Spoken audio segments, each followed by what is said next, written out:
All right, let's just jump right into it. There's something kind of hijacking our lives, and the crazy part is most of us don't even see it happening.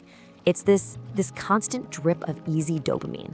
So today, we're going to break down exactly how this system works, and the most important part, we're going to figure out how to break free and get your focus back for good. Seriously, just imagine that for a moment. An attention span that isn't totally shattered every few seconds by some notification. I mean, that sounds like a superpower, doesn't it? But here's the thing. It's actually way more achievable than you might think. The first step, though, is to really get what's going on inside our heads.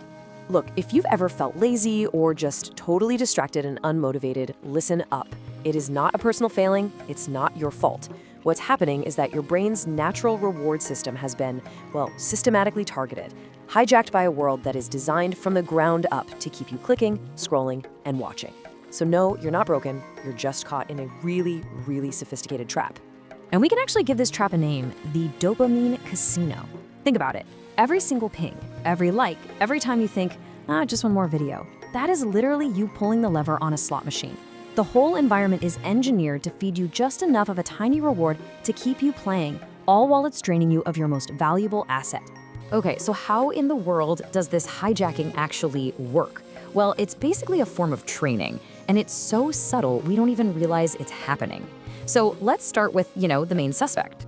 We tend to think of social media as, just some fun little diversion, right? But its core mechanic, it's identical to a slot machine. Seriously, you pull down to refresh the feed and you have absolutely no idea what you're gonna get. Maybe it's something funny, maybe it's totally boring, maybe it's something that just makes you mad. It's that unpredictability that gets your brain totally hooked. That's the little hit of dopamine. And this is the big consequence. Our brain actually learns to prefer the easy path. I mean, why would you push a truck uphill to get to some big, meaningful goal when there's a super fun water slide of instant gratification right there? The casino trains us to always pick the slide, and that makes real important work feel, almost impossibly difficult. So, okay, how do we start to fight back? How do we retrain our brains? It starts with a super simple detox, just 30 minutes. And here's the key, the absolute non-negotiable part. You have to put your phone in another room. I'm not talking about on silent or face down on the desk. No, physically separate yourself from it. This tiny little act allows your brain to remember what it feels like to just hold a thought without being interrupted. It's the very first step to taking back control. And trust me, taking back control, even if it's just for 30 minutes, is so, so crucial. Because the effect of all this conditioning, it goes way beyond just being distracted. It's actually undermining our ambition, our drive to achieve anything significant at all. This is probably the perfect analogy for it. Your brain is hardwired to give you a really rewarding hit of dopamine for real achievements, right? Like finishing a tough project or hitting a fitness goal. But when you spend all day just flooding your system with cheap, easy dopamine, the reward you get from actual hard work starts to feel, kind of bland. It's like the candy has completely ruined your appetite for the main course. And yeah, these are the usual suspects. These are the sources of that candy. Just think for a second about how common these are, how deeply they're woven into our daily lives. Every single one of them gives you that quick, effortless hit. And each time, it's slowly rewiring your brain about what's valuable and what's actually worth going after. All right, here's another really powerful action step for you. Don't just try to eliminate a bad habit, you've got to replace it. Your brain just hates a vacuum. So instead of that mindless scrolling, try reading just 10 pages of a book. Instead of watching one more episode, maybe take 5 minutes to plan your next day. I know these swaps seem super minor, but when you do them consistently, they actually perform massive brain rewiring. It's pretty amazing. And this brings us to the real battleground here. You see, this whole thing isn't really about time management, it's about attention management. Because what you choose to pay attention to, that's everything. No, really, think about it. The biggest, wealthiest, most powerful companies on the planet are all locked in this ruthless war for one single thing.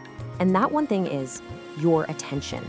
It is without a doubt the most valuable and finite resource you will ever have. And if you aren't in control of it, you can bet that someone else is out there monetizing it. It's really simple when you boil it down. Your life just becomes the sum of whatever you've paid attention to. If your focus is always on distractions, guess what? Your life gets built around distractions. But if your focus is on your goals, on your growth, on your relationships, then your life gets built on that incredibly solid foundation. So here's a question I want you to ask yourself, maybe a few times throughout the day. It's a simple one, but it's dangerously clarifying. Just check in and ask this. The answer is going to tell you everything you need to know about whether you're actually building the life you want or if you're just being pulled along by the casino. Okay, so we've spent some time diagnosing the problem, right? We get it. Now let's talk about the solution, the path forward. And I want to be clear, this isn't about some kind of torturous, miserable discipline. It's about achieving a state of real freedom. And you know what's funny? This isn't some new age idea. Ancient philosophers knew this stuff long, long before smartphones ever existed. The deepest, most profound satisfaction in life, it doesn't come from consuming things. It comes from creating things, from accomplishing things. So by delaying gratification, you're not actually denying yourself pleasure. You're amplifying it. And this really shows you the two paths you can take, side by side. Chasing dopamine, well, it just leaves you feeling empty, always needing another hit from some outside source. But earning it through your own effort, that builds this deep internal satisfaction. It builds fulfillment, and it leads to a brain that's way sharper and more focused. It's simple. One path weakens you, the other makes you stronger. And that right there is the fundamental mindset shift. It's what the most successful people in any field understand, whether they think about it in these terms or not. They get their satisfaction from the work itself, from the process, from pushing through challenges. They earn their dopamine. And honestly, that makes all the difference in the world. And that's really the ultimate takeaway here. Real growth, real achievement, the life you know you're truly capable of living, it's all just waiting for you on the other side of this trap. And it all starts with one small decision, one 30-minute distraction detox, one tiny productive swap. It starts with a choice to stop chasing and start earning.